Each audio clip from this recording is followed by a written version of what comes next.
CA convicts police officer for torture, planting of evidence during Duterte drug war. Aray! Isa na naman po na police officer ang nakonvict ng Court of Appeals.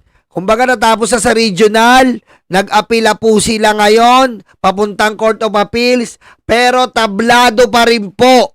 Kasi nga po, ang Duterte administration walang ginawa kundi, sabi nga ni Digong, lagyan nyo ng peking ebidensya yan, tara mapatay nyo. Talo po ang isang police officer, galing po sa regional, convicted, nag-file sa Court of Appeals, convicted pa rin. Yan po ang resulta ng Digong administration na kung saan po lahat tayo ay binudol. Na war on drugs po ay war on lies. Puro kasinungalingan lang ang war on drugs si Digong. Wala pong nakinabang kundi ang mga Duterte family pagkat minanipolya nila ang droga ayon sa ating Senador Trillanes. Wala pong nakinabang sa mga pulis kundi sila Bongo, binibigyan nila ng reward ang mga pulis para idiretso ang pagpatay sa mga kalaban sa politika ni Digong.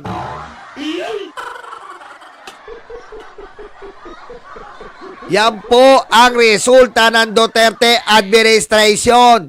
Ayan po ay magagamit din po sa ICC. At regarding po mga kanguso, no, regarding po sa ICC, bibigyan ko po kayo ng isang update.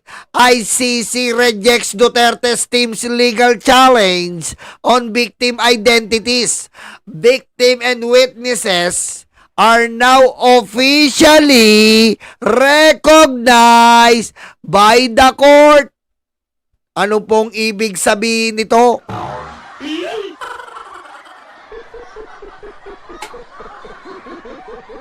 Gusto po kasi ng legal counsel na depensa ni Duterte na isa-isahin po ang mga biktima.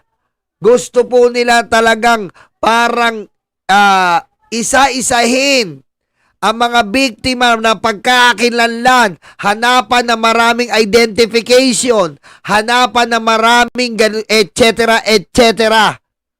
Pero dininay po ito ng ICC sapagkat ang pagkamatay po ng kamag-anak mo, ng anak mo, ng tatay mo, yun na mismo ang matibay na ebidensya.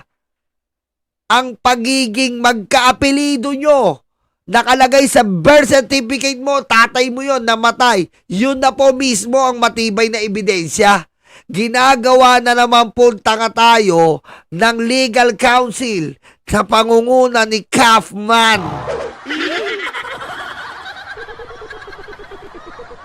Ngayon po, etong 140 million per month na si Kaufman, sinamahan pa ng apprentice niya na isang foreigner rin. Gumagastos na ang pamilya Duterte ng humigit 200 million monthly para sa abogado. Nais po nilang manipulahin ang mga biktima at piliin lamang ang mga biktima. Hindi nyo po magagawa yan pagkat international law po ito. Yan po ang kagandahan dito. Ang ICC po ang the last resort ng mga mahihirap. Kaya po nandyan ang kaso na yan dahil mga mahihirap yan na nawala na mahal sa buhay. Nandyan nila i-final dahil dito po sa atin tinatakot, minomolestya, mali pala. Tinatakot, binabantaan ng mga buhay. Wala silang makita na pag-asa dahil ang ustisya sa atin, pag hindi ka po mayaman na, walang ustisya. Pag hindi ka po makapangyarihan, walang ustisya. Kailangan dito marami kang pera para may ustisya. Ngayon po, denied. Denied po. At eto pa po. Eto po.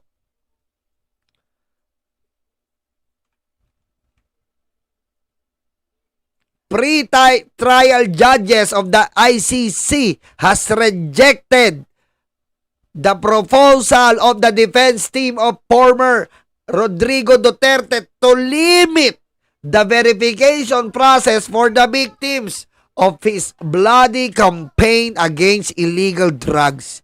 ICC judges reject defense proposal to limit identity documents for victims. Ibig sabihin po, lahat ng ipapatawag ng prosecution ay pasok. At ang nagsasabi po dito, may nagsasabi po, bakit daw po, paano daw po yung 30,000 tatanga-tanga.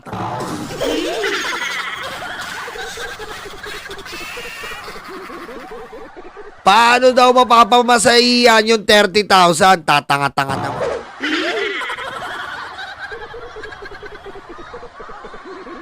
Di ba naman yun? Di ba? Papamasihan daw yung 30,000. Kaya nga 43 lang. 43 lang po ang napili ng prosecutor. Kasi po itong 43 na to ang may matibay na ebidensya, nakikita nila na mga pagkokombig na po sa namiminger na presidente dati. 'Di ba? Kaya matibay na po yung ano natin diyan. 'Di ba? Matibay na po yung ebidensya natin diyan. Saan daw ang biktima? So kailangan sila ng 30,000 na death certificate. Unya each victim one representative. So kailangan nila ng 30,000 passport. Hindi, kaya, ayan po kaya unang-una po, kaya hindi po pinayagan yung dokumento, tinabla. Bakit po tinabla ng ICC? Para bigyan ko lang linaw sa inyo. Huwag kayong makinig sa tanga-tanga na to. Kaya po tinabla ng ICC yan sinasabi nilang death certificate. Dahil nga po, yung iba po dinuktor. Kung maaalala nyo po, may tama sa ulo ang bala, ang pinalabas nila namatay saan? Pneumonia. Nagigets nyo na po? Nagigets nyo na ba? Kaya ako po kinuha tong video ng isang tangang DDS. Yan po ang gusto kong i-elaborate sa inyo. Na ang nire-request po nila Kapman ay hindi po pwedeng mangyari na bawat biktima ay mag-produce ng death certificate. Yan po ang nire-required ng defense ni Kapman. Hindi po pwede yun. Dahil ang iba po may tama sa dibdib, pinalabas na high blood. Yung iba po may tama sa tagiliran, pinalabas na matay sa COVID. Hindi po pwede yun.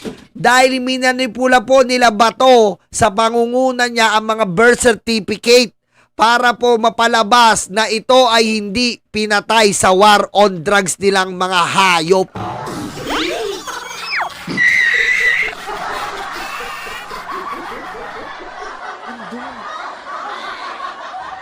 Andun, pindutin mo doon. Yung pinipindot.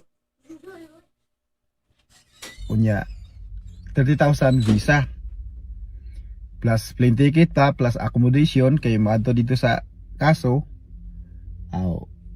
Kinsa daw mo gasto? Sinong pera gagamitin yan, guys? Sinong pera gagamitin? Di takot ka mag-ambag, pera ko. Ano ngayon?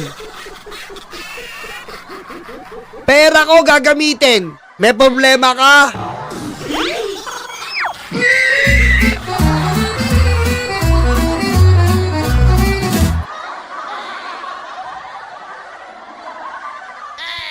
Pinoproblema mo yung pera, ikaw ba gagastos?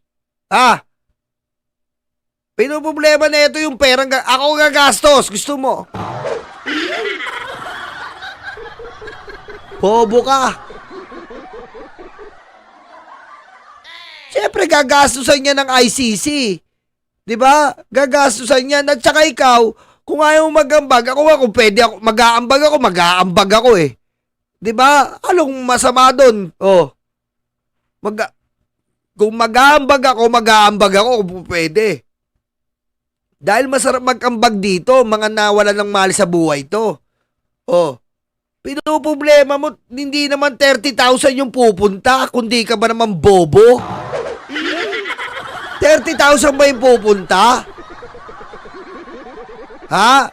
Ang pupunta, 43 ang kaso na matibay na pag-uusapan.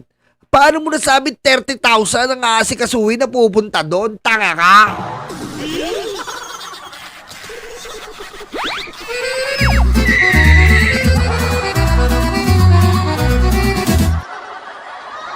Oh.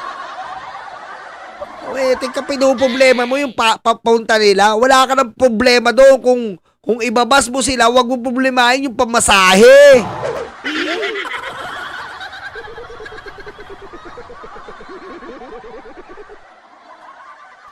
Kaya nga, Rior Pilipina page siyempre maniniwala yung mga bobo dito. Bobo to eh. Para sa lahat na bills gastusin doon. Oh. Pira ng taong bayan. Oh. Alam na. Oh, bobo ka. Alam ko na rin. Bobo ka. Buong salin lahi mo.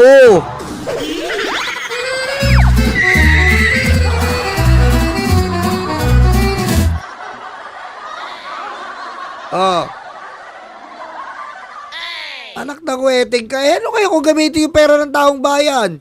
Diyan talaga dapat magamit, hindi yung sa walang kwentang confidential funds na ninakaw ni Sara Duterte. Tanga, inutil, bobo, ang paslupa. Ha? Mas okay na gamitin dito yung pera ng taong bayan kaysa kay Sara Duterte na talagang ninenok ang mga pera ng taong bayan tapos ayaw magpaliwanag, ayop ka, inutil.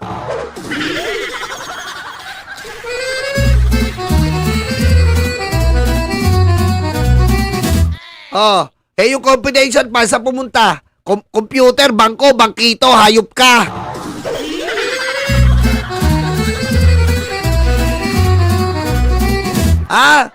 Susunod magbablog ka? Susunod magbablog ka, ayusin mo. Yung pera, pira. Anong pira?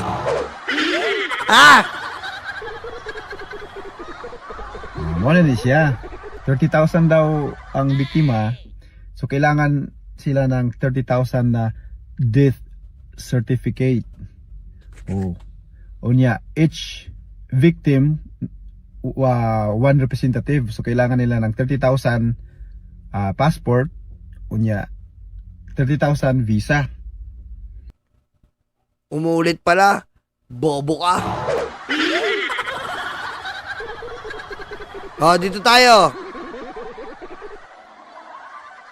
RD is mga taga-US, including itong sila Loida Luis, no? US ang nasa likod nito. So player pa rin si Antonio Trillanes. Narinig ko talaga na sinabi nitong si na humihingi siya ng mag-down muna ng 19 million. 19 million is just down payment pa lang 'yon bago siya presidente. Si PRRD is mga taga-US, including itong sila Loida Luis, no? US ang nasa likod nito. So player pa rin si Antonio Trillanes. Narinig ko talaga na sinabi nitong si na humihingi siya ng mag-down muna ng 19 million. Bago na namang propaganda nito naman Mga ewan ko dito, Alex. Ano ba sinasabi mong down? Tapos gulo-gulo?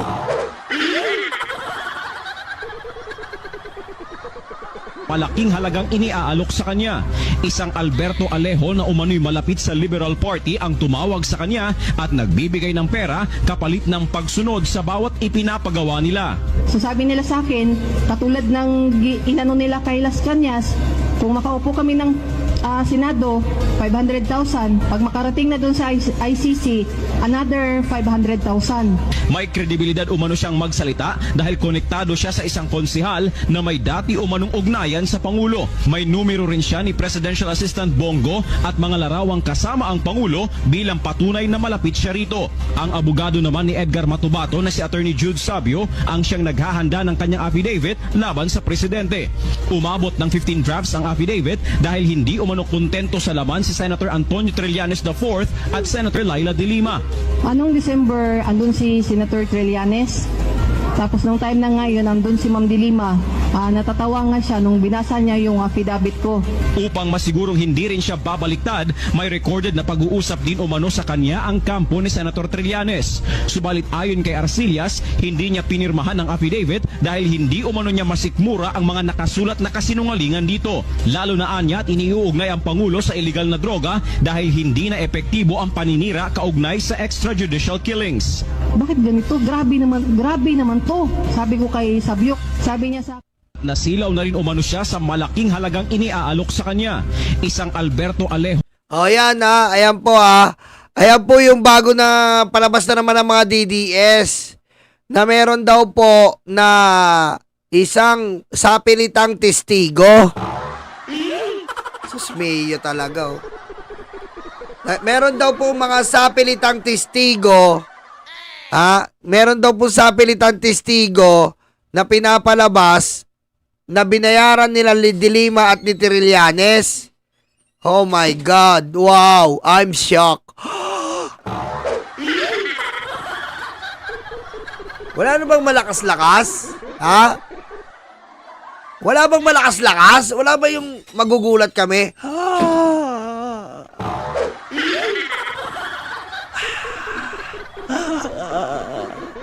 Alam nyo, galingan nyo pa. Galingan nyo pa. Kasi nga ako mismo, na-interview namin ng EJK victims. Kaya nila kayong sampalin ng dokumento. Pati picture ng pagkamatay. Pati picture nung patay yung anak nila.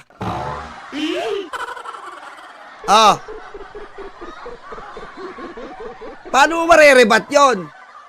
Paano nyo marerebat yon? Mismo kami in-interview namin ang mga EJK victims. Naka-upload dyan dito. Naka-upload dito sa channel na to.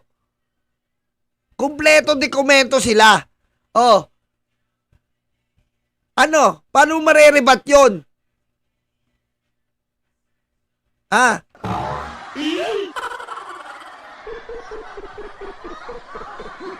Galing-galingan nyo.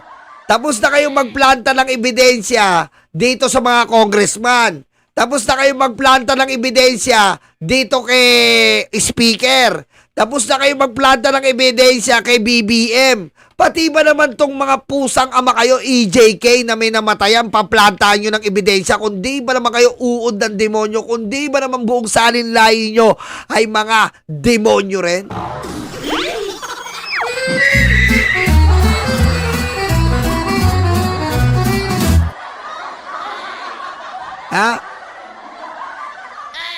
Ang dami nyo nang tinaniman ng ebidensya. Nakikiusap kami sa inyo. Ibang sitwasyon ito. Taniman nyo na yan sila BBM. Taniman nyo na sila speaker, mga congressman. Siraan nyo. Huwag nyong siraan ang pusang ama nyo, mga EJK. Dahil ito, mga namatayan to, pakiusap lang, pusang ama kayo.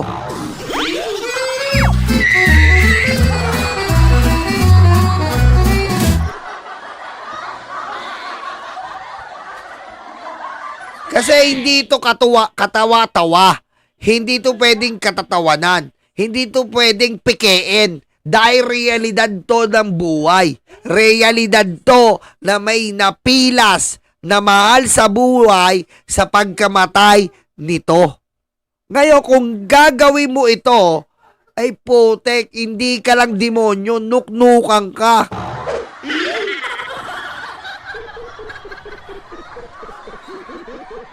Diba? Kasi, ibang usapan to. Sensitibo to. Sa iba ka na lang manira. Mga politiko ng admin, siraan mo. Si BBM, siraan mo. wag ito. Iba to.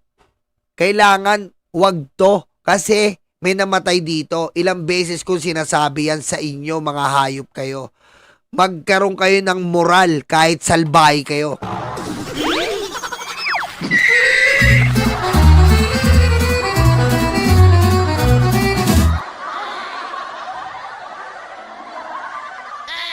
Kami ang bumbero ng Pilipinas, mga bayaning tagapagligtas. Ang paglilingkod sa amin ay likas. Ang bumbero ng Pilipinas, kami ang bumbero ng Pilipinas, mga bayaning tagapagligtas. Ang paglilingkod sa amin ay likas. Ang bumbero ng Pilipinas, ang bumbero ng Pilipinas, ang bumbero ng Pilipinas, ang bumbero ng Pilipinas, ang bumbero ng Pilipinas. Para sa mga maralita, may puso, may tapang, may Diyos. Para sa mga maralita, may puso, may tapang, may Diyos. Para sa mga maralita, may puso, may tapang, may Diyos. Para sa mga maralita, may puso, may tapang, may Diyos. Kami ang bumbero ng Pilipinas, mga bayaning tagapagligtas. Ang paglilingkod sa amin ay likas. Ang bumbero ng